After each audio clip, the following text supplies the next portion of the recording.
الماس يشعل البطولة برابونة خيالية ويغرق الوداد في الأزمة. صدمة في التيران، وهبي كيراقب نجوم الجيش وبركان وكيشعل المنافسة. لوزا محتار بين أوروبا وفلوس السعودية، قرار كبير قريب يتحسم. السيتي قلبها على أرسنال، صراع اللقب شاعل حتى للآخر. الخنوس تألق في ألمانيا، هدف قاتل كيأكد باللي نجم كبير طالع. اليوم الكرة المغربية عايشة على إيقاع أحداث سخونة بين متابعة تقنية، صفقات مشتعلة، وصراع الألقاب محليا وعالميا. البداية من الرباط، فين كانت مواجهة مغربية خالصة بين الجيش الملكي ونهضة بركان في ربع نهائي دوري أبطال إفريقيا. ولكن المفاجأة ما كانتش غير في الماتش، بل في الحضور ديال الناخب الوطني محمد وهبي. جاء وجلس في التيران كيتابع كيراقب وكيدون. الرسالة واضحة، الباب محلول، واللي غيتألق اليوم غيكون غدا مع الأسود. خطوة كتبين باللي المنافسة غادي تشعل داخل المنتخب. الأسود محملين الشهية، خصوصا مع اقتراب كأس العالم اللي غيتسعب في الولايات المتحدة الأمريكية، المكسيك وكندا. ونمشيو لملف الاحتراف. النجم المغربي عمران لوزا وقف وسط صراع كبير بين أوروبا والسعودية.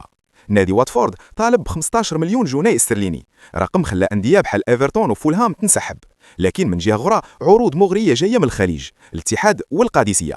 ورغم الإغراءات لوزا باغي يبقى في أوروبا باش يحافظ على بلاصتو مع المنتخب. ونطيروا لإنجلترا، فين الصراع على اللقب ولا شاعل.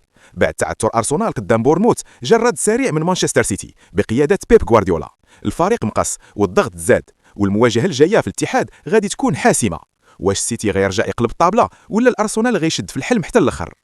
ونرجعوا للبطولة الوطنية، فين الزلزال جا من فاس أغراب المشاهد. المغرب الفاسي يسقط الوداد الرياضي بهدف عالمي على طريقة الرابونة، بطل الهدف دريس الجبيلي. فوز خلى الماس يطلع للصدارة وزاد يعمق جراح الوداد، أزمة نتائج، إقصاء وتراجع مخيف. وأخيرا من ألمانيا، ليلة تألق مغربي بامتياز. شتوتغارد يدك هامبورغ برباعية، والمايسترو المغربي بلال الخنوس يدخل ويختم الحفلة بهدف رائع، هدف رقم 9 هذا الموسم، كيدل على نضج كبير للنجم كيطور راسو مباراة بعد مباراة. الختيمة، كرة القدم اليوم ما فيهاش الرحمة، فرص كتضيع، نجوم كتطلع، وأندية كطيح. ولكن السؤال الكبير، شكون غيكون الرابح في هذا الصراع كامل؟ المنتخب، الأندية ولا النجوم؟ الأيام الجاية غادي تجاوب، والمتعة مازال ما سالاتش.